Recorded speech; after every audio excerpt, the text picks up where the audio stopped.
મિત્રો, આ વાત છે ગરીબ રિક્ષાવાળાની. એની સાથે એક એવી ઘટના બને છે જે સાંભળીને તમે પણ રડી પડશો. દરેક માણસે આ વાર્તા જરૂર સાંભળવી જોઈએ. આ વાર્તામાંથી તમને કંઈક એવું શીખવા મળશે જે પૈસા આપતા પણ નથી શીખી શકાતું.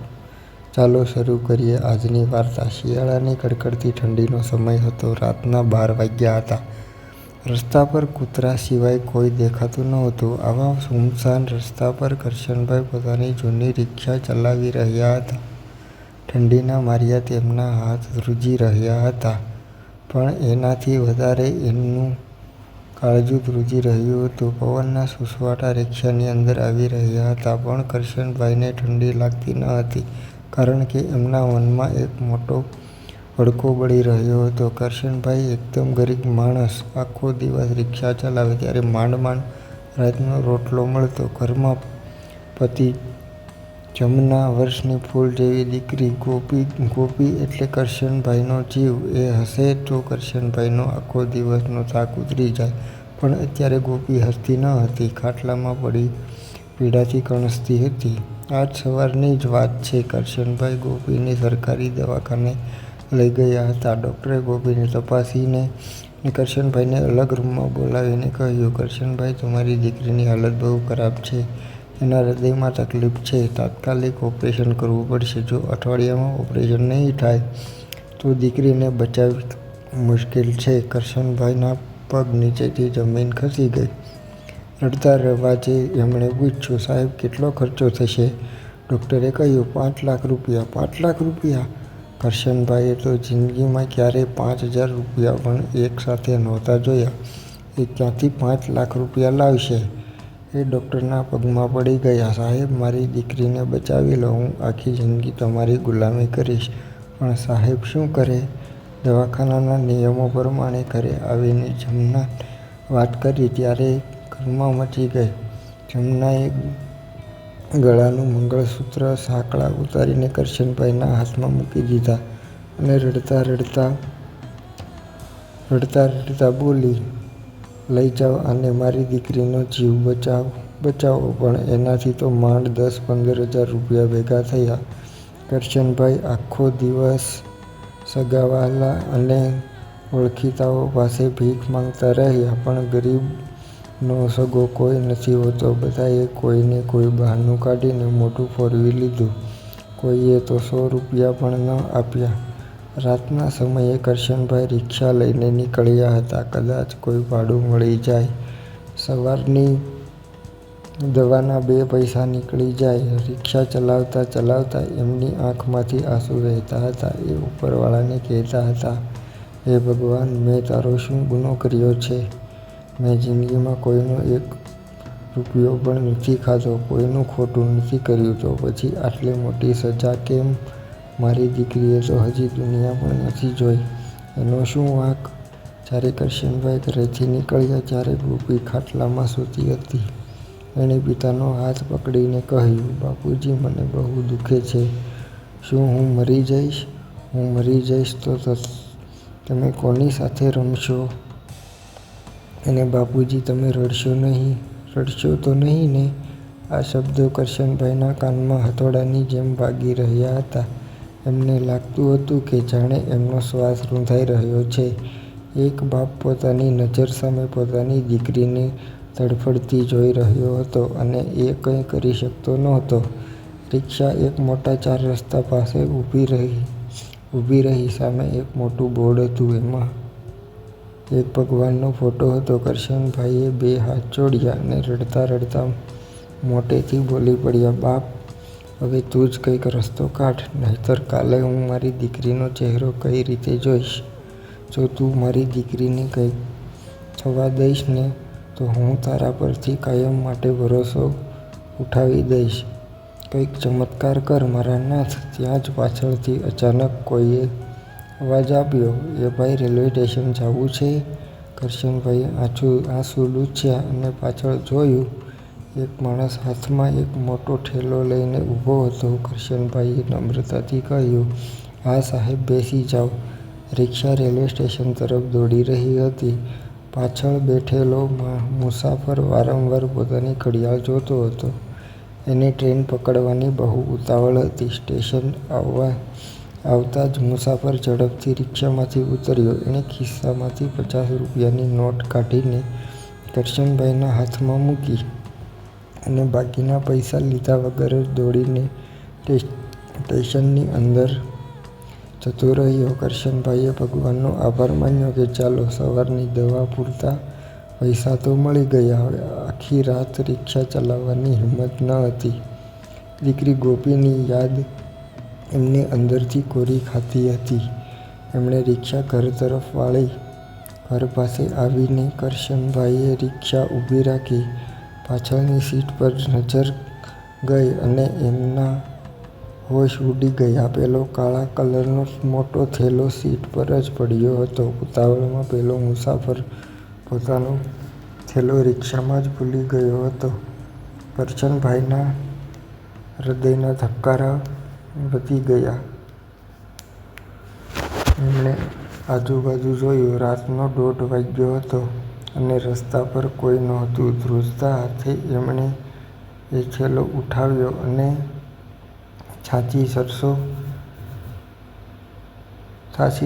ચાપી ઝડપથી પોતાના હાથમાં ઘૂસ્યા. ઘરમાં એકદમ અંધારું હતું. એક ખૂણામાં ખાટલા પર ગોપી સૂતી હતી અને એની પાસે બેસીને જમના આંસુ લૂછી રહી હતી. કરશનભાઈએ ધીમેથી થેલો નીચે મૂક્યો. જમનાએ પૂછ્યું, આ શું છે? આટલી જલ્દી કેમ આવી ગયા? કરશનભાઈ કંઈ બોલી ન શક્યા. એમના હાથ હજુ ધ્રુજી રહ્યા હતા. એમણે જમનાને દીવો પેટાવવા કહ્યું. દીવાના આછા અજવાળામાં કરશનભાઈએ થેલાની ચેન ખોલી.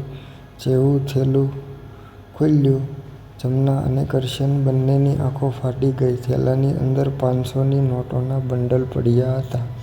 કરશનભાઈએ જિંદગીમાં ક્યારેય આટલા બધા પૈસા એકસાથે જોયા ન હતા. એમણે ગભરાતા નોટોના બંડલ ગણ્યા. પૂરા 5 લાખ રૂપિયા હતા. જમના તો જમીન પર બેસીને રડવા લાગી. એણે 2 હાથ જોડીને ઉપરવાળાનો આભાર માન્યો અને કરશનભાઈને વળગીને ડૂસકા ભરતા બોલી, જોયું? મેં નહોતું કીધું કે મારો ભગવાન આપણી દીકરીને મરવા નહીં દે. આ પૈસા ભગવાને જ મોકલ્યા છે. હવે કાલે સવારે જ આપણે ગોપીનું ઓપરેશન કરાવી નાખીશું. મારી ફૂલ જેવી દીકરી બચી જશે. જમનાની આંખોમાં હજારો સપના તરવા લાગ્યા હતા. પણ કરશનભાઈ પથ્થરની મૂર્તિની જેમ ઊભા હતા.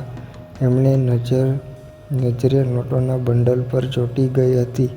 એક તરફ એમની મરવા પડેલી દીકરી હતી અને બીજી તરફ કોઈ બીજાના હકના 5 લાખ રૂપિયા. કરશનભાઈના મનમાં એક યુદ્ધ શરૂ થઈ ગયું. એક અવાજ કહેતો હતો, લઈ લે આ પૈસા કરશન. તારી દીકરી મરી જશે તો શું મોઢું બતાવીશ?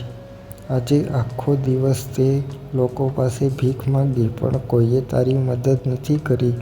તો હવે તારે શું કામ કોઈનું વિચારવું? ગોપીનો જીવ આ પૈસાથી બચી જશે. આ ઈશ્વરે જ મોકલેલી મદદ છે. તરત જ અંદરથી બીજો અવાજ આવ્યો, અરે કરશન, તું ગરીબ ભલે રહ્યો, પણ તે ક્યારેય હરામનો 1 રૂપિયો નથી ખાધો. આ પૈસા કોના છે? શા માટે છે? કોને ખબર? કદાચ એ મુસાફર પણ કોઈની બીમારી માટે, દવાખાના માટે જ આ પૈસા લઈ જતો હોય અને એનું ઘરનું કોઈ મરવા પડ્યું હોય તો? કોઈની હાય લઈને તું તારી દીકરીને જીવાડીશ તો એ જીવતર કેવું હશે? પારકા હકનું ખાવું એ તો ઝેર ખાવા બરાબર છે. કરશનભાઈએ ધ્રુજતા હાથે થેલો બંધ કરી દીધો. એમણે જમનાની સામે જોયું અને કહ્યું, જમના, આ પૈસા આપણા નથી. આપણે આ પારકું ધન ન વાપરી શકીએ. કાલે સવારે હું આ થેલો આના માલિકને ગોતીને પાછો આપી આવીશ. જમના આ સાંભળીને પાગલ જેવી થઈ ગઈ. એણે કરશનના પગ પકડી લીધા અને માથું પછાડતા રડવા લાગી. ના ના, હું મારી ગોપીના જીવ માટે કોઈ પણ પાપ કરવા તૈયાર છું. તમે આ પૈસા પાછા આપવાની વાત ન કરતા. મારી દીકરી મરી જશે તો હું પણ ગળે ફાંસો ખાઈ લઈશ. તમને ભગવાનના સોગંદ છે, હું તમને હાથ જોડું છું, આ પૈસા કોઈને ન આપતા. કરશનભાઈની આંખમાં શ્રાવણ ભાદરવો વરસી રહ્યા હતા. એક બાપ તરીકે એમનું હૃદય ચીરાઈ રહ્યું હતું. એમણે ગોપીના માથા પર હાથ ફેરવ્યો. ગોપી ઊંઘમાં પણ કણસી રહી હતી. એના ચહેરા પર પીડાના ભાવ હતા. કરશનભાઈ એને જોઈને ધ્રુસકે ને ધ્રુસકે રડી પડ્યા. એક તરફ દીકરીનો જીવ હતો અને બીજી તરફ એમની ઈમાનદારી. આ રાત કરશનભાઈની જિંદગીની સૌથી અઘરી અને લાંબી રાત હતી. બાપનો જીવ કકળી રહ્યો હતો, પણ પ્રામાણિકતાનો પાલવ છૂટતો નહોતો. સવાર પડી. સૂરજનો તડકો ઘરના આંગણામાં પડ્યો, પણ કરશનભાઈના ઘરમાં આજે અંધારું જ હતું. આખી રાત જમના રડતી રહી અને કરશનભાઈ જાગતા રહ્યા. સવાર થતાં જ કરશનભાઈએ એક મોટો નિર્ણય લીધો. એમણે જમનાને સમજાવતા કહ્યું, જમના, મારી ગોપીને કંઈ નહીં થાય. મારો રામ એને બચાવી લેશે. પણ જો હું આ પાપના પૈસા વાપરીશ ને તો જીવતે જીવ મરી જઈશ. મને માફ કરજે. જમના મોઢે સાડલો રાખીને ધ્રુસકે ધ્રુસકે રડતી રહી. કરશનભાઈએ થેલો ખોલ્યો. નોટોની નીચે એક નાની ડાયરી પડી હતી. એમાં પહેલા જ પાને મોટા અક્ષરે નામ અને સરનામું લખ્યું હતું. શેઠ મનસુખલાલ, શાંતિવન બંગલો, મોટા રસ્તા પાસે. કરશનભાઈએ થેલો રિક્ષામાં મૂક્યો. ઘરેથી નીકળતા પહેલા ખાટલામાં સૂતેલી ગોપીના માથા પર હાથ ફેરવ્યો. એના ચહેરા પર એક ચૂમી લીધી અને આંખમાંથી 2 આંસુ ગોપીના ગાલ પર પડ્યા. બેટા, તારો બાપ ગરીબ જરૂર છે, પણ ચોર નથી. ભગવાન તારી રક્ષા કરશે. આટલું બોલીને કરશનભાઈ રિક્ષા લઈને નીકળી પડ્યા. રિક્ષા મોટા રસ્તા પાસે આવેલા શાંતિવન બંગલે પહોંચી. એવડો મોટો બંગલો કે કરશનભાઈ તો જોતા જ રહી ગયા. મોટા મોટા લોખંડના દરવાજા અને બંગલાની બહાર 2-3 મોટી ગાડીઓ પડી હતી. દરવાજા પર ઊભેલા ચોકીદારે કરશનભાઈને અટકાવ્યા. એ ભિખારી, ક્યાં જાય છે? અંદર. આ શેઠ મનસુખલાલનો બંગલો છે, ચાલ ભાગ અહીંથી. કરશનભાઈએ હાથ જોડીને કહ્યું, ભાઈ, મારે શેઠને એક જરૂરી સામાન પાછો આપવાનો છે. એમને કહો કે રિક્ષાવાળો આવ્યો છે. થોડીવાર પછી શેઠ બહાર આવ્યા. એમના ચહેરા પર પૈસાનો અહંકાર દેખાતો હતો. એમણે કરશનભાઈને ઉપરથી નીચે સુધી જોયા અને કડક અવાજે પૂછ્યું, શું છે? એક સવારમાં ભીખ માગવા આવી ગયો? કરશનભાઈએ પેલો થેલો શેઠને બતાવ્યો અને કહ્યું, શેઠ, રાત્રે તમારો કોઈક માણસ મારી રિક્ષામાં બેઠો હતો. એ આ થેલો ભૂલી ગયો છે. આમાં તમારા 5 લાખ રૂપિયા છે, ગણી લેજો. મનસુખલાલે તરત જ થેલો ખેંચી લીધો. ચેન ખોલીને અંદર જોયું તો નોટોના બંડલ એમ જ પડ્યા હતા. પણ શેઠને કરશનભાઈ પર દયા આવવાને બદલે શંકા ગઈ. એમણે કરશનભાઈની સામે તિરસ્કારથી જોયું અને કટાક્ષમાં બોલ્યા, મને ખબર છે તારા જેવા લોકોની દાનત. રાત્રે નોટો જોઈને લાલચ જાગી હશે, પણ પછી પોલીસની બીક લાગી હશે, એટલે સવાર પડતા જ પાછો આપવા આવી ગયો અને મનમાં એમ હશે કે શેઠ ખુશ થઈને મોટું ઇનામ આપશે, ખરું ને? કરશનભાઈના પગ નીચેથી જમીન સરકી ગઈ. એમને આશા હતી કે ઈમાનદારીનો આવો બદલો મળશે. શેઠે પોતાના ખિસ્સામાંથી 100-100ની 5 નોટો કાઢી અને કરશનભાઈના મોઢા પર ફેંકતા કહ્યું, લે, આ તારું ઇનામ. ઉપાડ આ પૈસા અને ચાલતો થા. હવે બીજી વાર આ બાજુ દેખાતો નહીં. કરશનભાઈનું કાળજું ચીરાઈ ગયું. ગરીબની ઈમાનદારીની આનાથી મોટું મજાક શું હોઈ શકે?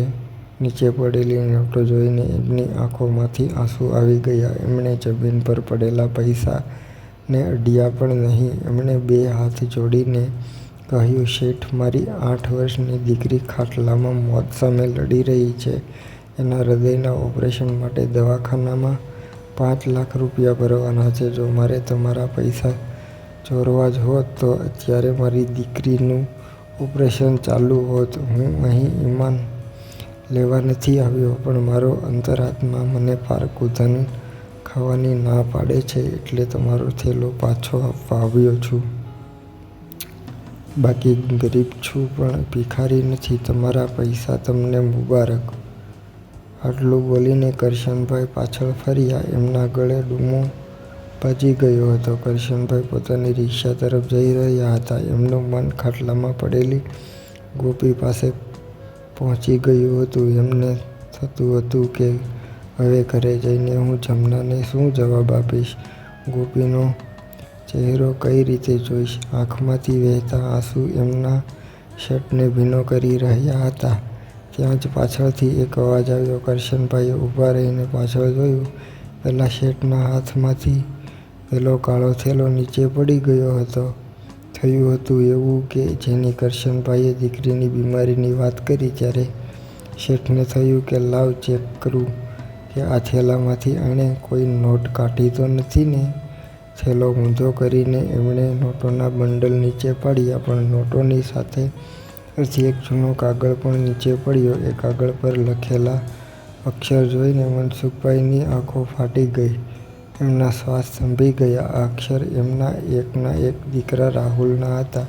5 વર્ષ પહેલાંની વાત છે. મનસુખલાલને પોતાની અમીરી અને પૈસાનો એટલો બધો નશો હતો કે એમણે પ્રોપર્ટી માટે પોતાના સગા દીકરા સાથે ઝઘડો કર્યો હતો. એમણે ગુસ્સામાંથી આવીને દીકરાને ધક્કો મારીને રાતોરાત ઘરમાંથી કાઢી મૂક્યો હતો. દીકરો રડતો રડતો ખાલી હાથે ઘર છોડીને જતો રહ્યો હતો.